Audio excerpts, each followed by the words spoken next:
Okay, so continuing in Romans 3, I want to bring up a particular verse that is going to be of significance for what I'm going to say today. Now, it's still going to sound like I'm being harsh on the Hebrews, as Paul was, because he is still critiquing the Hebrew people with the law and stuff like that. Uh, and then Paul is going to very soon, probably in the next episode, he's going to bring up how the Gentiles are wrong in this conflict. So rest assured, that is happening.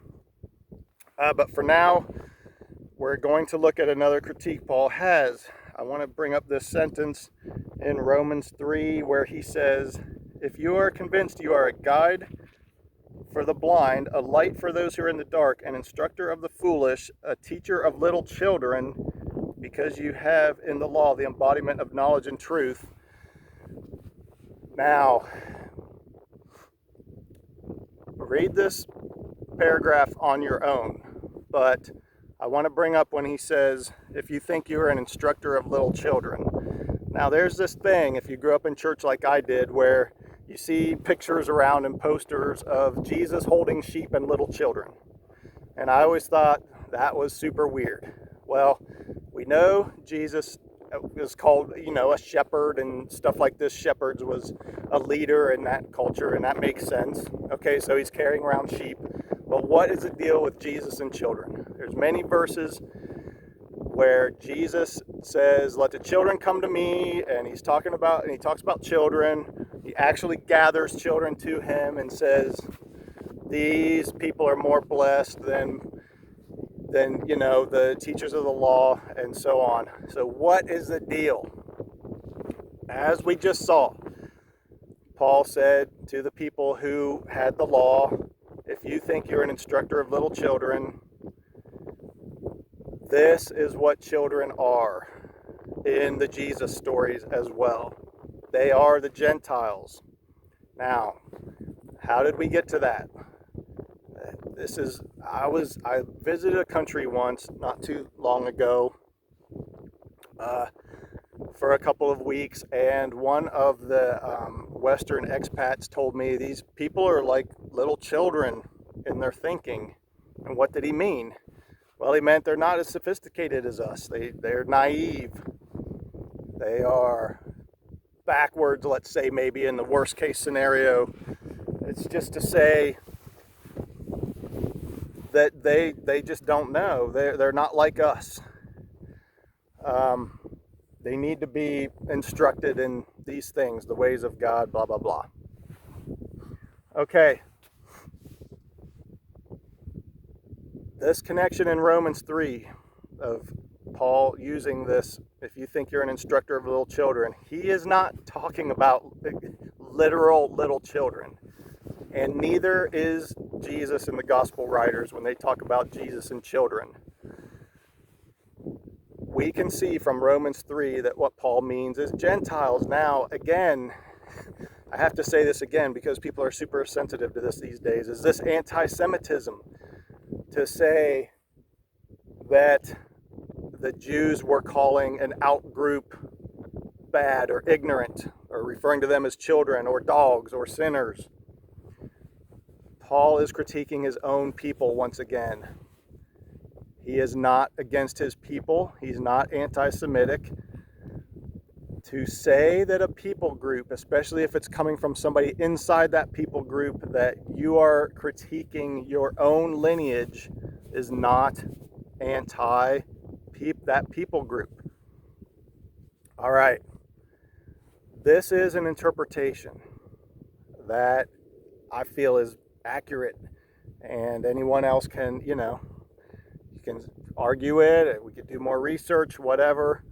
But I'm telling you, it makes more sense to me than the fact that just the weirdness of growing up in church with Jesus and children. It just didn't make any sense.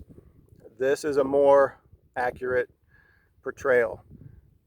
That's why I harp on that. I don't harp on that to just keep harping on how the Hebrew people were looking down on the Gentiles. That's not the intention. The intention is to get this accurate, because the rest of theology flows from these kind of things. If you saw the video I did on the prodigal son that I posted just a little while ago, it matters whether the interpretation is Hebrews and Gentiles or if it's just about Christians. It matters greatly. So there's something to think about. Paul is telling the Hebrews in Rome that God, as Jesus, did a work to solve a problem and make a solution for something that the law could not solve. So he tells them, we're going outside of the law. God went outside of the law to carve away a solution to this issue of human wrongdoing and how that separates people from God and each other. Paul says the healing came through Jesus. Now, does that mean we should be against Hebrew and Jewish people today who still want to follow the law? No, they can do that. It's okay.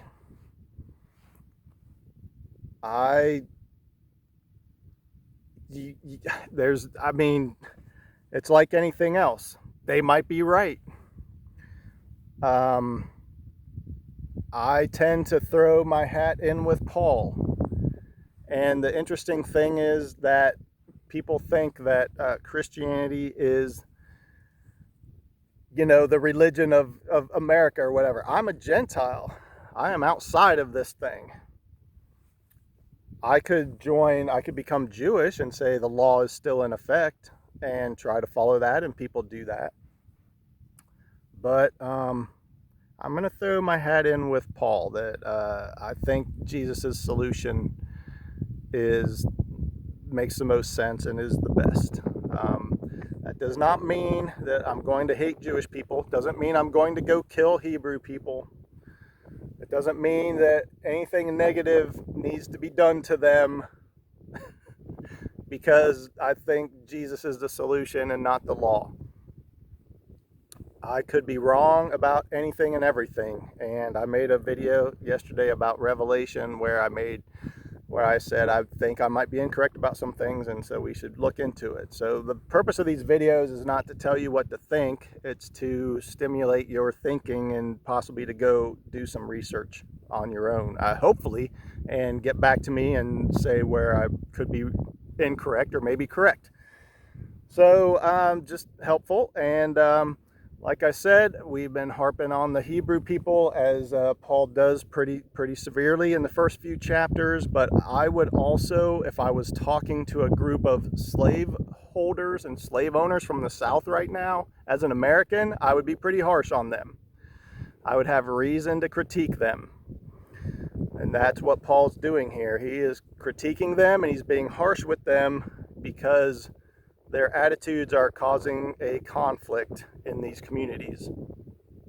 And all that is to say that we will get into how the Gentiles are also contributing to the negativity in this community. Rest assured, they have their own arrogance, they have their own boasting, they are bringing their own garbage to this table, and they are the Gentiles.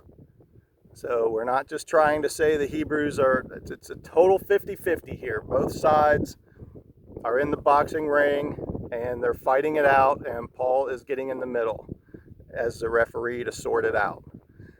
Okay, that is enough for now, and we will see you next week.